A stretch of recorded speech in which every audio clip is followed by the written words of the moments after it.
Ako si Lorlyn Garcia Velarde, hatid sa inyo ang mga kaganapang naganap nitong nakaraang linggo. Ito ang News Force Weekend. Sa ulo ng mga balita, ika-40 anibersaryo ng EDSA People Power Revolution, ginunita. Regional Wage Boards planong buwagin, pambansang minimum wage isinulong.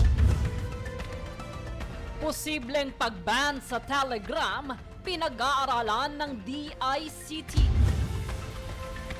Oplan kontra baha, pinaigting ng administrasyon ni PBBM. Senado pinasisilip ang umano'y money delivery scheme at ugnayan sa ICC. Second-degree ban sa anti-political dynasty bill umuusad na. Patas at pantay na balita, komprehensibong ulat para sa pulso ng masa. Ito ang News Force. Para sa unang balita na naganap ngayong linggong ito, iba't ibang grupo ang nagtipon-tipon para gunitain ang ika-40 anibersaryo ng EDSA People Power Revolution nitong Miyerkules. Narito ang ulat. Laban sa dinastiya! EDSA 40! EDSA 40! Laban sa dinastiya! Ika-40 anibersaryo ng People Power Revolution ginunita. Nagkita-kita ang iba't ibang grupo na nagsimula sa EDSA Shrine at maayos na nagmarcha patungong People Power Monument Miyerkules ng umaga upang gunitain ang mapayapang People Power Revolution noong 1986 kung saan napatalsik ang dating Pangulong Ferdinand Marcos at nagbigay daan upang maibalik ang demokrasya sa bansa. Mahigit 2,000 pulis naman ang itinalaga upang masiguro ang kaayusan sa naturang lugar. Bandang alas 8 ng umaga nang magsimula ang marcha ng mga religious leaders at iba't ibang civil society groups, gayon din ang mga kinatawan ng National Historical Commission at EDSA People Power Commission, mga kaanak ni dating Pangulong Corazon Aquino at gaya rin noong 1986. Nakita din ang presensya ng mga madre at mga estudyante. Pagdating ng People Power Monument, nag-alay ng bulaklak at dasal ang mga lumahok sa pagtitipon at nagkaroon din ng pag-awit ng mga makabayang kanta. Tanong sa akin palagi ng mga tao, bakit parang walang nangyari? Kasi pinatalsik yung tatay, ang presidente natin ngayon yung anak. Bakit ganon? Sabi ko kasi 3 bagay hindi natin ginawa. Hindi tayo nagbantay. Nung umupo na si Cory, hindi na tayo nagbantay. Nag-relax na tayo. Pangalawa, hindi natin pinagpatuloy ang paglilinis. Pangatlo, hindi natin pinalakas ang mga institusyon. Number 1 na institusyon na hindi pinalakas, education. Dapat nagkaroon ng martial law studies. Dapat nagkaroon ng textbook on martial law. At dapat na sa curriculum ng elementary, high school, college, ang martial law. Wala eh. So therefore, yung 40 years na yon na dumaan, maraming hindi naiintindihan kung ano nangyari, kung bakit nagkaroon ng People Power Revolution. Dahil may martial law, may kung ano-anong abuso, patayan, nakawan, lokohan, pagwasak ng mga institusyon ng isang diktador. At lumaya tayo doon. At ang problema, nag-relax, hindi nagbantay, hindi pinagpatuloy paglilinis, hindi pinalakas mga institusyon, lalo na ang edukasyon. Ang EDSA po ay hindi naman lang tungkol sa pagtatalsik sa isang diktatorya, hindi pagbabalik ng demokrasya sa Pilipinas. At yun ay hindi kayang gawing overnight, kumbaga ay work in progress po yan. Kaya po tayo nandito para kumpletuhin ang mga pangarap ng EDSA mula pa noong 1986. At handang-handa po kami hanggang sa huli na wakasan ang mga political dynasty at linisin ang pamahalaan para mawala ang korupsyon. Pag-ibigan sa kanyang panahon, nag-alay na ganda.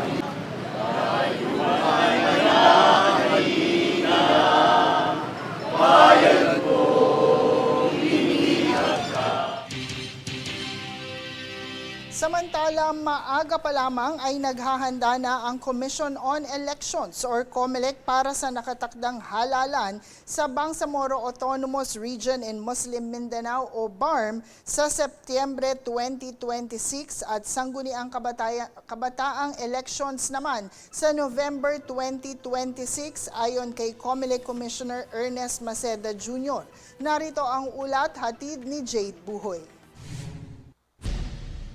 Ayon kay Commission on Elections, COMELEC Commissioner Ernest Maceda Jr., sinisimulan na ng COMELEC ang paghahanda para matiyak na maayos at may papatupad ang susunod na halalan, lalo na sa BARM na naapektuhan ng mga pagbabago sa Electoral Code at desisyon ng Korte Suprema. We at the Commission on Elections have already been in the thick of preparations this early for our 2028 presidential elections. Basta makakasiguro ho kayo, we are continuing to do our job. We are making sure that before the explosion, the anticipated explosion happens, our structures and our processes are in place as early as now so that the trust of the people in what your choices are going to be in 2028 ay hindi ho maapektuhan. Dito ipinaliwanag ni Maceda na nagkaroon na ng amyenda sa Electoral Code ng BARM at hindi na ito naging feasible sa orihinal na kinakailangan, kabilang ang accreditation ng mga political parties. Dagdag pa niya, nakaapekto rin ang timing ng ruling ng Korte Suprema, kaya't kinakailangan ng sabayang aksyon na hindi agad na isumite dahilan upang hindi nasunod ang naunang schedule ng halalan. Payag pa ni Maceda na pinag-aaralan ang posibleng paggamit ng Miro system, ngunit nilinaw niyang may batas na inaprubahan ng Bangsamoro Transition Authority na kalaunan ay inalis, kaya't may mga teknikal na usapin ukol sa disenyo ng balota. Ideally ho kasi, since yan ang ginamit ng NLE, yan ang kandidato na para if we're going to contract with them to supply for then we do that. Paano mo na print out na before? Ano na yon? Goodbye na yon because panibagong ballot faces. Yeah, so how much did you spend? How much money were lost because of that? Do you have a figure on we don't have the exact figure on it, but it also reach, naalala niyo nung nagkaroon ng desisyon dati sa nuisance candidate? Oh, yes. Na nabaliwala lahat ng aming naunang na-print. Aniya, hindi pa tiyak kung iisang balota lamang ang gagamitin o magkakaroon ng hiwalay na format at sa kasalukuyan ay mano-mano ang sistema dahil sa magkakaibang ballot faces na hindi agad mai-automate. And of course, incremental yan eh. Pag mas marami kang makina, mas marami kang teacher na election boards na hawakan yan. Mas malaking budget mo sa training, hindi na magiging defensible scale-wise. Sinabi pa ni Lanao del Sur Representative Zia Alonto Adjong na mahalagang maging malinaw ang proseso upang matiyak ang kredibilidad ng halalan sa nasabing rehiyon. Nagpahayag din ng pananaw si dating COMELEC Commissioner George Garcia hinggil sa kahalagahan ng tamang timing at koordinasyon sa pagpapatupad ng electoral reforms. Sa usapin naman ng voter registration, sinabi ni Maceda na patuloy ang pagpaparehistro at inaasahang umabot sa 92 million ang registered voter, kabilang ang 15 to 17 years age group para sa SK election. So actually sa lahat ho ng eleksyon, ito ang pinakamalaking hamon na. At maliban pa doon, manual elections to eh. Yeah. Oo, di ba? Yung napakadaling proseso na ginagamit natin yung automated counting machines, dito mano-mano. Nagbabala rin ng COMELEC na inaasahan ang pagdagsa ng mga magpaparehistro at tiniyak na nakatuon ang ahensya sa maayos na proseso sa kabila ng mga isyung ibinabato. Jade Buhoy, nag-uulat para sa Golden Nation Network.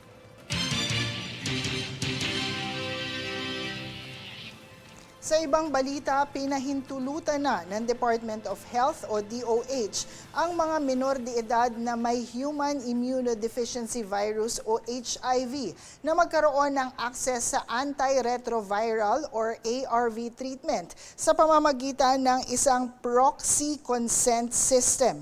Ayon kay DOH Secretary Teodoro Herbosa, karamihan sa mga bagong kaso ng HIV ay mula sa mga kabataang edad 18 pababa at ang ilan sa mga ito ay hindi nasimulan ang pagpapagamot dahil hindi sila agad nakakuha ng parental consent. Upang matugunan ito, pinahintulutan na ang proxy consent kung saan maaari na itong pirmahan ng isang representative gaya ng social worker, maging isang doktor, lalo na kung kailangan na agad masimulan ang ARV treatment. Dagdag pa ng DOH, libre ang ARV medicines, HIV screenings at confirmatory tests sa lahat ng government treatment hubs sa buong bansa.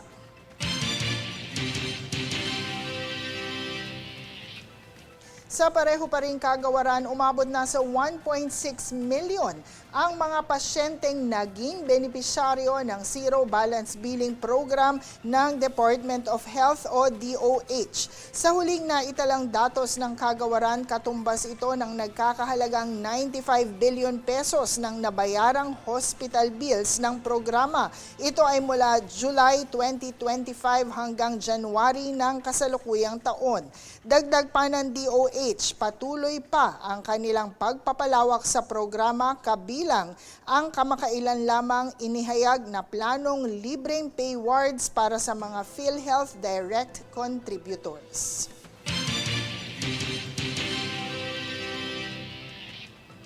Binigyang diin naman ni Senator Joel Villanueva ang mahalagang papel ng mga barangay health workers o BHW bilang galugod ng serbisyong pangkalusugan sa mga komunidad kasabay ng pagsusulong sa panukalang Magna Carta for BHW.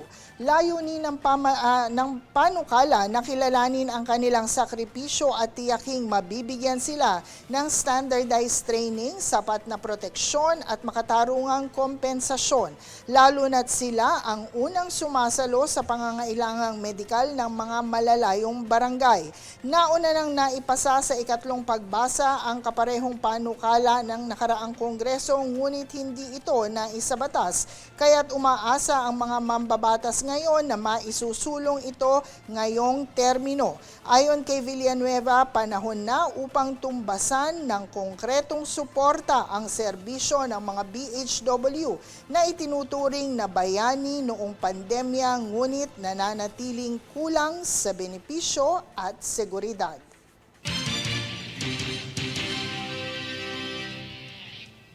Sa ibang balita, inatasan ni House Speaker Faustino Bogie III ang agarang pagtalakay sa panukalang magtatatag ng isang pambansang minimum wage at mag-aalis sa Regional Tripartite Wages and Productivity Boards sa layuning wakasan ang matagal ng agwat sa sahod sa iba't ibang rehiyon. Pinagsama-sama sa isang consolidated bill ang ilang panukala mula sa iba't ibang mambabatas at nakatakdang ilagay sa plenaryo sa susunod na linggo na target maipasa bago ang araw ng paggawa.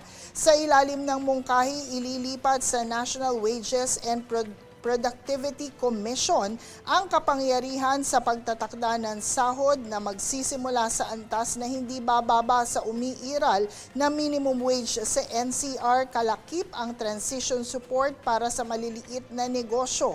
Ayon kay D, panahon na upang magpatupad ng makatarungan at malinaw na wage system na tunay na makatutugon sa tumataas na gastusin ng mga manggagawa sa bansa.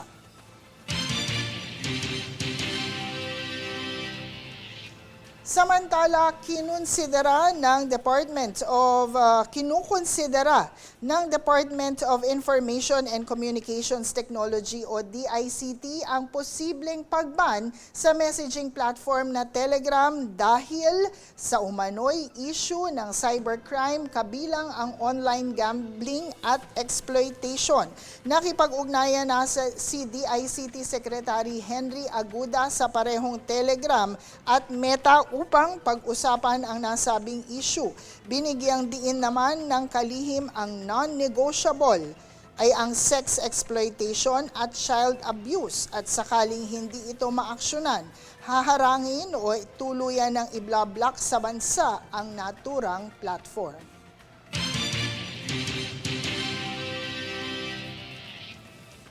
Susunod sa News Force. Salaysay ng mga bagmen, kinontra ng abogado, money trail layong siyasatin sa Senado.